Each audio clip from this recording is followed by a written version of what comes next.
Thank you so much for staying with us. You know, men play a crucial role in our lives, in our communities, and keeping them healthy helps ensure that they stay with us longer. That's exactly what we want. Regular health checkups are essential, much like routine grooming or even a car service, if you will. So we are so happy to welcome Dr. Marvella Ford. She's a professor of health disparities at Hollings Cancer Center, as well as a lot of other accolades. We could go on forever about her many work at many medical institutions here in Charleston. But today, Dr. Ford joins us with a reminder to the men in our lives that early screening is essential. Right, Dr. Ford? Absolutely. Our motto is early detection saves lives. You might recognize Dr. Ford because she was also one of our remarkable women winners years ago. But today, Dr. Ford, we are focusing on men and why early screening and reminding them about this is so important. When we talk about routine health screenings, what do we mean exactly for men who might be wondering exactly what that means? So that's a great question. So typically we're talking about getting checked for diabetes, for cholesterol levels, getting checked for cancer screenings, and there are multiple cancer screening types for men. One of them is colorectal cancer, and that can be done through a stool test or through a colonoscopy. Another really important screening test for men is a lung cancer screening test, and that's for men 50 to 80 years old who have a 20-year smoking history.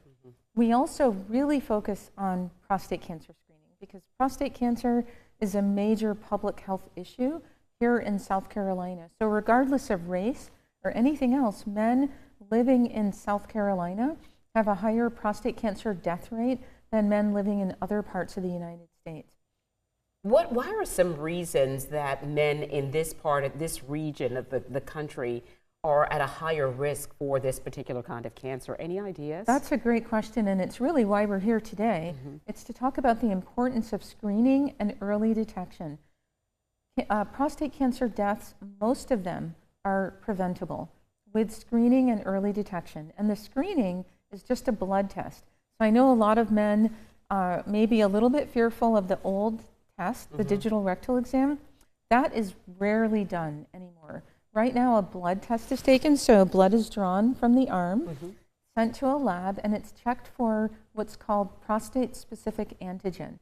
That's a marker in the blood that indicates that there's something abnormal going on with the prostate. And this is a really important point, Dr. Ford, because you're pointing out that sometimes what is keeping people away from getting this information are their thoughts about it. And there are many advances in medical care, such as how much simpler it is to have this particular screening, just a blood test.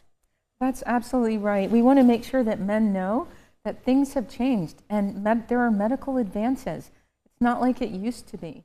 So it's very simple to get a blood test, have it checked, have the PSA level checked.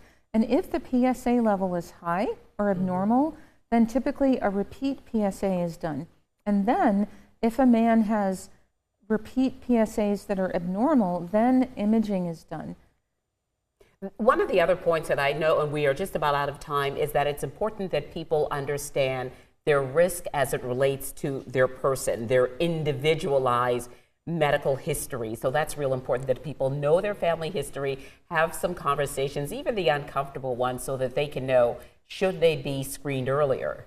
Absolutely. At the MUSC Hollings Cancer Center, we have a program called the SCA Men program. We provide 1.5 hours of prostate cancer education.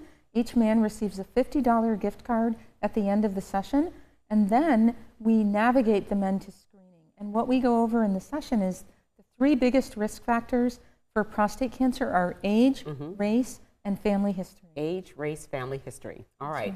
3 big takeaways for people watching and listening. Thank you so much, Dr. Ford. Thank you. As always, we appreciate your time, your information, and your good work in this community. And of course, we want you to stay right here with us because we are coming right back with more of News 2 at 4 after a break.